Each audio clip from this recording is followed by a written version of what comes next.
অসুস্থতার কষ্ট দুঃখের জন্য কাঁদি না, আমি কাঁদি রে আমার গুনাহগার উম্মতের জন্য। নবী বললেন, আজরাইল কিছুক্ষণ বসো, আমার ভাই জিবরাইল আসো। আদম আলাইহিস সালাম থেকে শুরু করে ঈসা আলাইহিস সালাম পর্যন্ত সকল নবী রাসূলের জীবনী খুলুন, এত সময় কারো কাছে আজরাইল বসে না। আমার নবীর পাশে আজরাইল ঘন্টার পর ঘন্টা বৈশা রইছে।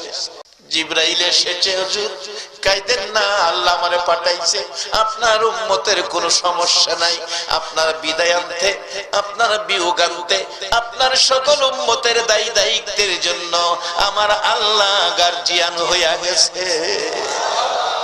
আমার আল্লাহ বলেছে আপনার উম্মতের কোনো না কোনো উসিলা দিয়া জান্নাতি বানাইয়া কবর নিবে।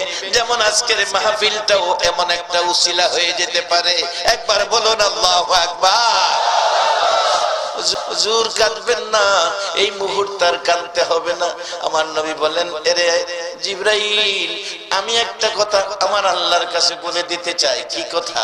আমি নবী হাসরের মাঠে আমার একটা উম্মত বাকি থাকা পর্যন্ত, জান্নাতবাসী না হওয়া পর্যন্ত আমি নবী হাসরের মাঠ ছাড়বো না।